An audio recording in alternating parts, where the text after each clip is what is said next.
because Kurt and I were calling it. And I believe it. Nobody's going to tell me this wasn't the game of the day.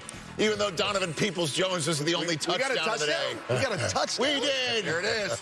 Yes. Where's he from? Deshaun Watson and the Browns win in his first start at home as a Cleveland Brown, and the Ravens fall out of first place. That's my game. Here's my game. Your game. You're on a plane already. What are you talking about? This is my game. I was there. Kirk Cousins, don't do it. Oopsie daisy. That's all right, Kirk. A pick six. That's all right, Kirk. As the Vikings fall down 30-0. They're down 33-0. 36-7, but now it's 36-21. Oh, Kirk. Adam Thielen. More than that's how you finish, baby. He grabs it. It's now a one-score game. Kevin O'Connell's feeling it. Jeff Saturday's like, I'm not feeling it anymore. What happened to that 33-point lead? Somehow, some way, I mean, the amount of forward progress being stopped in this game that was ridiculous. That's, I guess it kind of evened the scales because it cost the Vikings a couple of possessions and touchdowns. See ya. Oh, this right here was Delvin. This is what the Vikings do after getting that break. And this is what Delvin don't get enough credit. He can do this. Look at him. That's why I talk about. Go Vikings! My Vikings go! My Vikings go! I mean, that was ridiculous. And yes, the two-point conversion to send this game into overtime. Here it goes. And a tie game. A tie game after the Vikings were down. Hawkinson with the score. After the Vikings were down 33-0.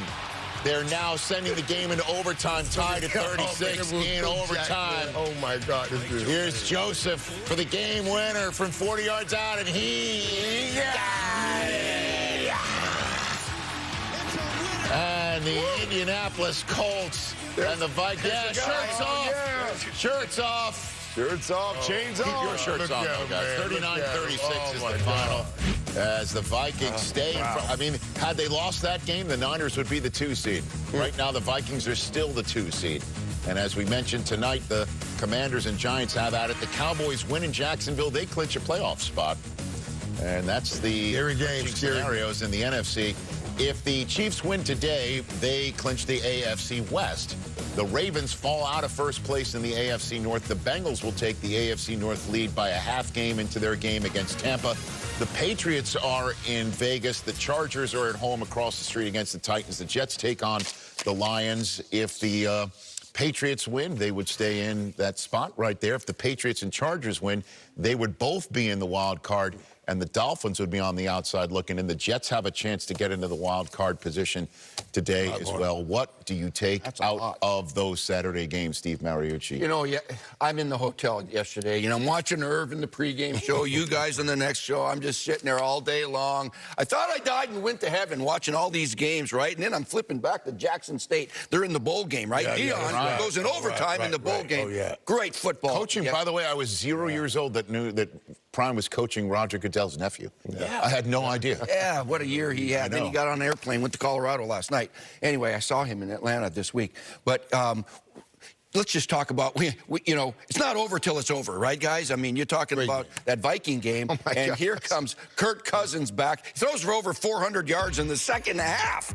And, you know, it was a crazy game, both, you know, 2 different halves, obviously. And then you got Josh Allen finishing that game. You know, he's down by 8 points, and then the snow starts coming. It was spectacular football, man. You know, the defensive coordinators are probably going, are you kidding me? We can't stop anybody late. But it was great football with good quarterbacks doing their thing, getting ready for playoff time. And you guys know that I love talking about GCP, game-changing plays. But how about the human GCP, also known as JPA, Joshua Patrick Allen, was just plain awesome yesterday. I mean, it was just so much fun. Actually, we were flying on the plane, so we were following this on the ticker, but I went and watched the game this morning, and it was one big play after another big play after another big play. I mean, this guy was playing at another level, whether it was running the football, throwing the football, scrambling and making huge throws on the run.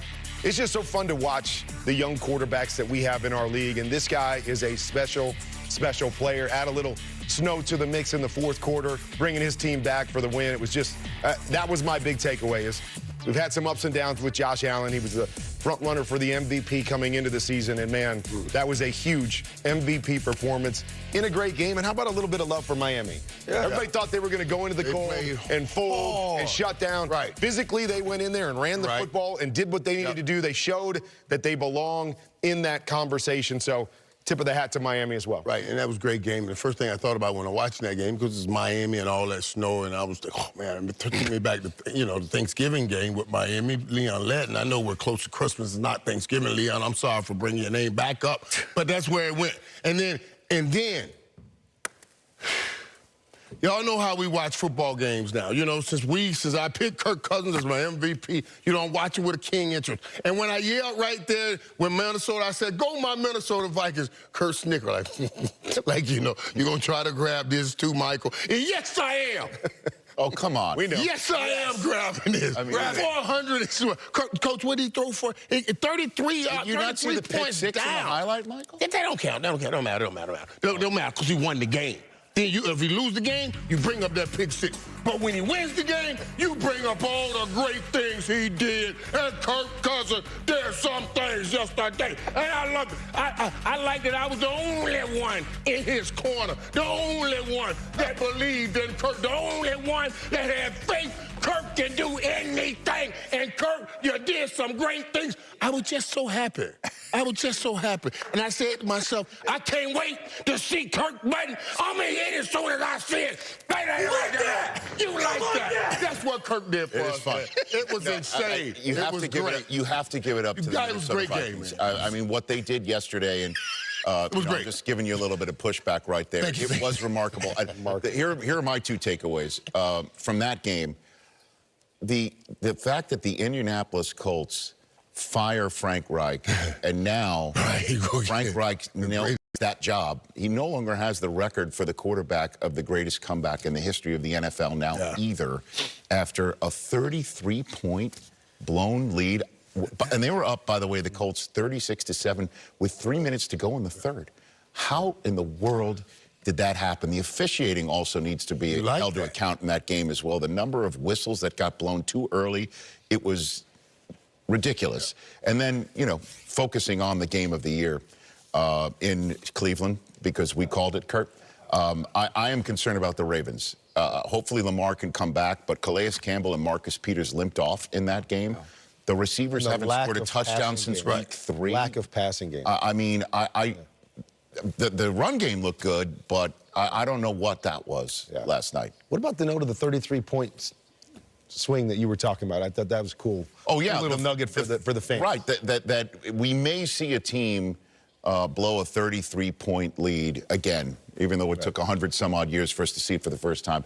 But we will never see a team blow a 33-point lead that they built in the game after they gave up 33 in just the fourth quarter and losing their last time out against Dallas. I mean, this Colts 2-week stretch is something that even historians will be like, that happened? It's unbelievable. So we're so thrilled, and thanks to all the crews and everybody here and around the country that we made it a very special day on NFL Network on Saturday for that triple header. James Palmer kicks us off with a report from Sunday's action.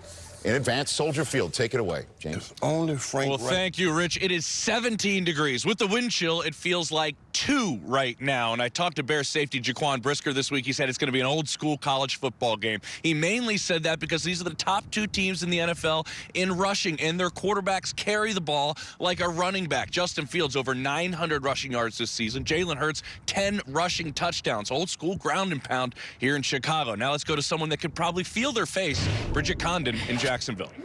Feels pretty sunny here today, James. It's win and you're into the playoffs for the Cowboys today in front of a sold-out crowd. The biggest crowd expected here in Jacksonville in more than 4 years. It's Trevor Lawrence against Micah Parsons, who says he has Lawrence's jersey hanging up on his wall at home. It's the first time these two face off since being drafted together back in 2021. Now let's head to Sarah Walsh in Tampa.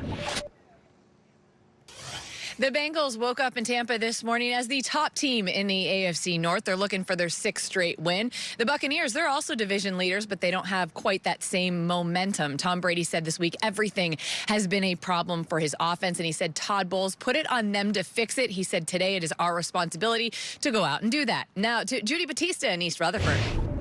Thanks, Sarah. You know, when the NFL announced its schedule back in May, I'm not sure how many people saw a mid-December date between the Lions and Jets and thought massive playoff implications plus quarterback drama. But here we are, both teams fighting to get into the playoff field, and the Jets forced to go back to Zach Wilson at quarterback in a must-win game. And now to Cam Wolfe in Houston.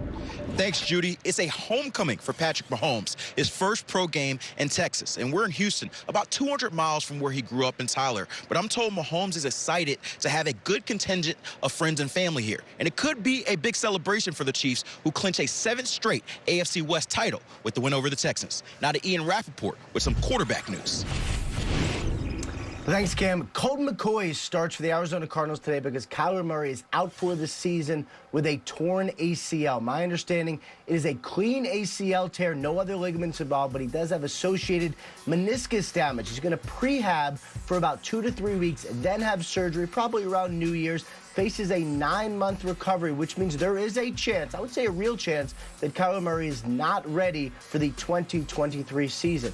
Meanwhile, tumultuous week for the Cardinals. General Manager Steve Keim took a health-related leave of absence. There's some real doubt, I would say, that he is actually back with the Cardinals, which means they could end up needing a new general manager, which means, Rich, owner Michael Bidwill will face a decision at the end of the year. Does he bring back Coach Cliff Kingsbury, or does he clean house entirely after a lost season? Wow. I mean, week 15, rubbers meeting the road, no question about it. We're off and running here on the Sunday edition of Game Day Morning after that terrific triple header that left